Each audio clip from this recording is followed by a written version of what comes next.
Hi guys! Echo here. Welcome to my vlog, and for today's video, pag-uusapan natin ang continuation ng duty natin bilang isang Filipino nurse sa isang rehabilitation clinic dito sa Germany. Kung hindi po napapanood yon, i-check mo lang sa description box below yung mga videos natin in the past about the morning and evening shift. Tutok ka lang dito lang sa paborito nating vlog tambayan, ang random Echo Vlog after this.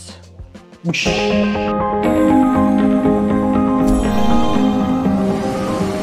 Echo.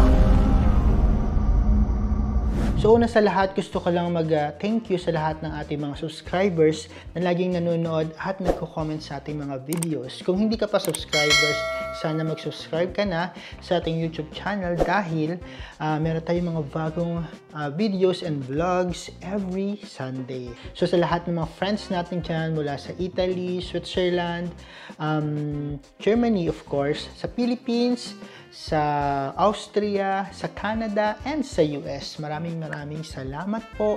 At syempre, na-appreciate namin yung support ninyo sa pamamagitan ng panonood ng mga vlogs namin every now and then. Lalong-lalo na yung mga nagko-comment and nagla-like ng mga videos natin. Salamat po! So again, disclaimer, ito po ay point of view ko lamang at yung mga experiences ko bilang nurse sa isang rehabilitation clinic maaari at syempre iba-iba yung mga experiences natin kada hospital, kada clinic. So kung iba yung sa inyo, pwede nyo pong i-share sa comment section kung ano yung mga practice ninyo sa inyong hospital. And yun, let's start the kwento. Usually, dumarating na ng 9:15 to 9:30 yung mga night shift. So, kung night shift ka sa amin, mas probably kailangan nasa 9:15 andun ka na.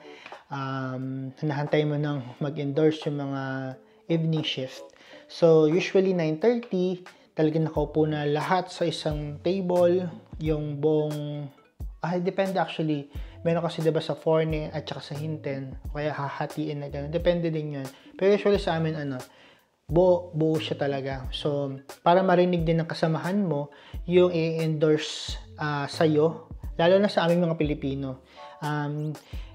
Actually, na-appreciate yun actually. Kahit hindi ako na-offend pagka gano'n na parang okay na din na naririnig din ng kasamahan ko yung sinasabi nung nag-endorse din sa akin. At least, kapag may hindi talaga ako sure sa kung ano yung in-endorse sa akin, at least alam niya. Parang, actually, dalawa lang yung mag-duty ng night shift sa amin.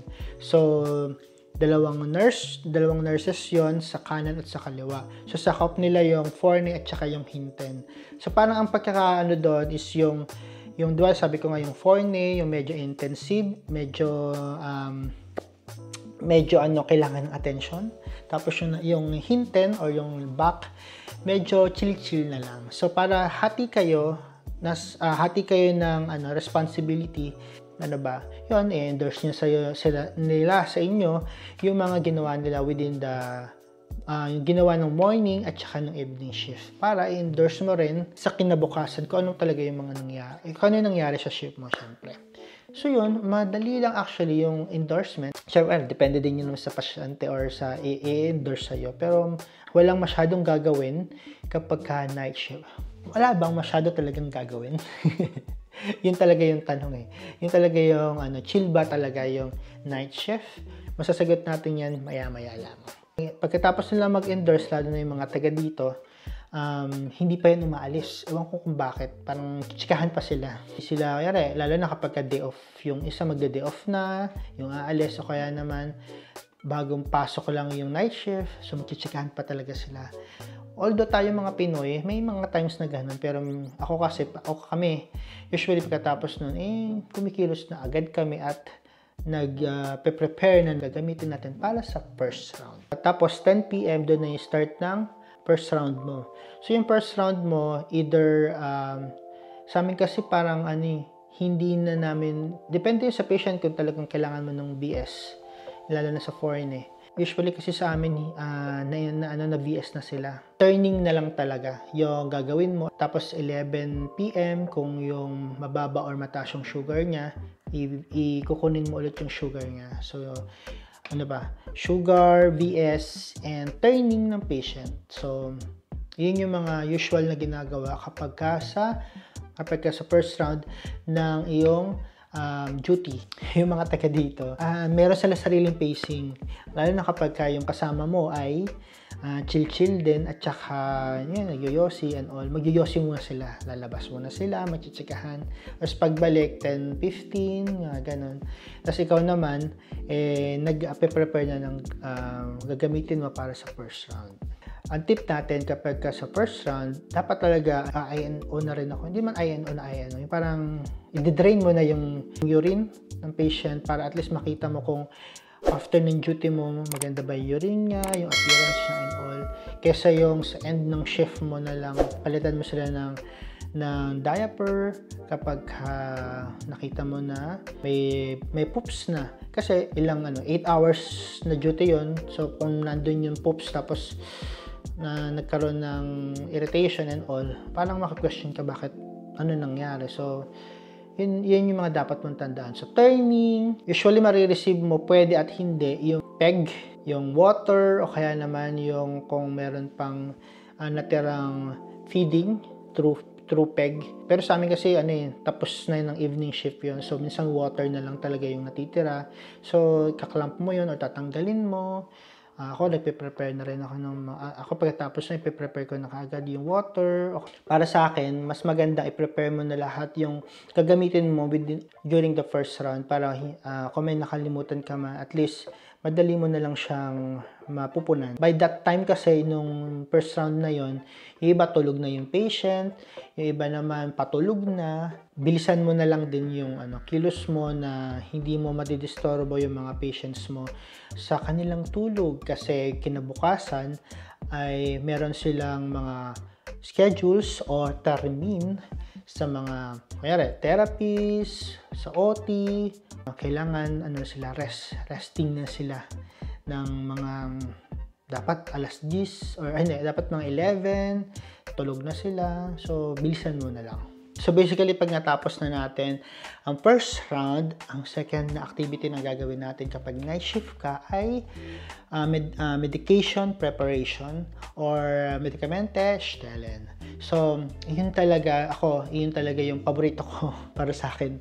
Yung paborito activity ng night shift kasi nakaupo ka lang, tapos prepare ka lang ng mga gamot. So, alam mo yun, medyo ang challenge lang doon ay kapag bago yung pasyente mo, galing sa labas, tapos yan, nakaka-admit, okay naman galing sa ibang ward or galing sa ICU, tapos napunta sa'yo, tapos hindi kompleto yung gamot or walang available, yun, maghahanap ka pa sa usual na ward na meron na gamot. Pwede mo silang tawagan or direkta mo silang pupuntahan. Kasi ako mas gusto kong puntahan kasi parang naglalakad ka, exercise, tsaka mas naiintindihan ko sila kapag kausap ko sila ng personal. Mas naiintindihan nila ako, lalo na kapag nakasulat yung gamot na kailangan ko.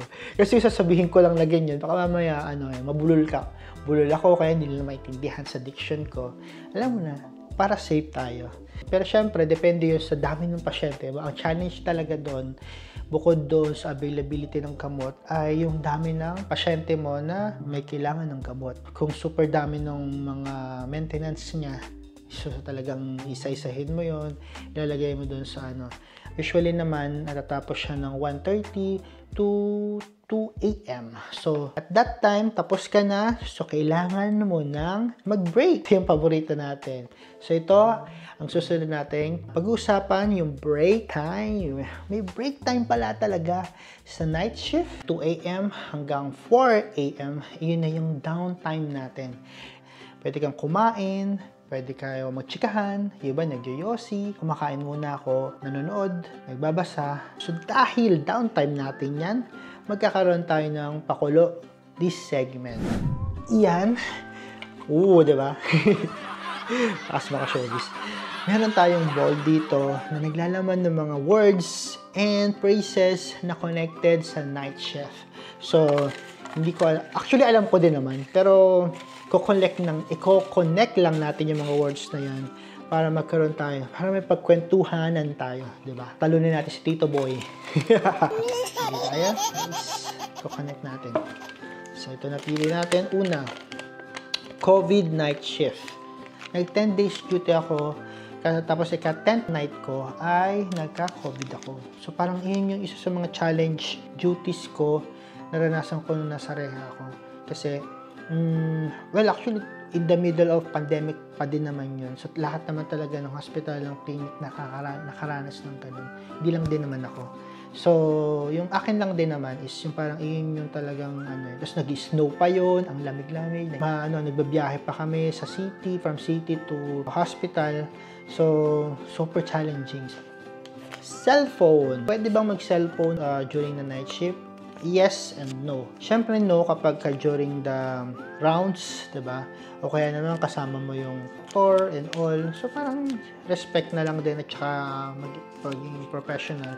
Huwag tayo magsa-cellphone kapag may ibang tao. Lalo na kasi dalawa lang kayo. Kung ginagawa mo naman yung trabaho mo na cellphone ka, walang problema din. Kasi nagsa-cellphone din naman sila. Kapag ka nagpe-prepare ng gamot, tapos parang super pagod mo na, sabi ko parang gusto kong baka naantok na ako, so mag-cellphone ka saglit, kaya mag-YouTube ka sa desktop nyo.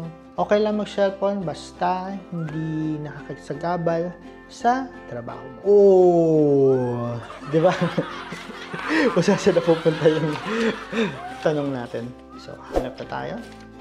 Idlip. Idlip, yung tulog. Nakaka-idlip ba yung isang nurse during the shift? Oo at hindi. Actually, sa mga inaantok dyan sa night shift, syempre, hindi mo na maiwasan yung kung hindi ka prepared, lalo na sa first night mo. Nakakaidlip ako minsan, pero hindi madalas kasi ayokong naidlip. Bawal kasi sa amin talaga yon. Pero may mga taga dito din naman na natutulog sila. Depende yun. Usap kayo nung kasama mo. Ako pagka Pinoy yung ka-duty ko, minsan nag-alternate kami o kaya naman, minsan hindi kami nag-lip kasi yung time na magkatsikahan na kami. Parang tudok-dok ka lang na ganun, 5 to 10 minutes, 15 minutes, 30 minutes, ganun. Kasi ako kasi naghihilik ako. Conscious na ako. Ito, Code Blue. Code Blue.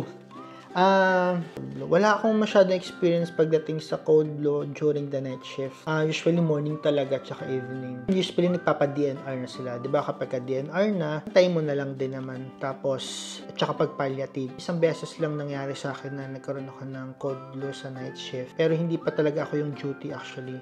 Importante yung first round pa lang, i-assess mo na yung patient kung ano ba yung situation niya. Tapos sa second round, of course, kung ano yung itsura niya, kung may complaints siya and all. Kasi nga, yung 8-hour shift na yun is matagal din naman yung kahit pa. To assess na buhay pa ba talaga yung patient mo, lalo na kapag ka palliative and may tendency na bumigay. Candy. Bakit candy? meron akong nakakatawang situation, nakakatawang memory sa candy during the night shift. Kwento ko lang.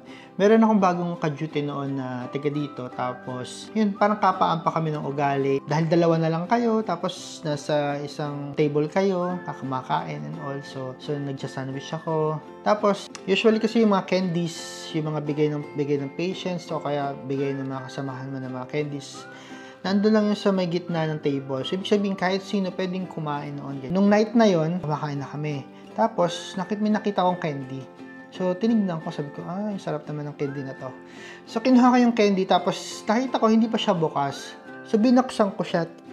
Ang ganda talaga ng pagbubukas yung, sarap. Kinuha ko yung candy, tapos kinain ko, tapos binalik ko. Tapos, tinignan niya ako, nung kasamahan ko. Tapos sabi niya, alam mo ba na private yan? Sabi niya ganun.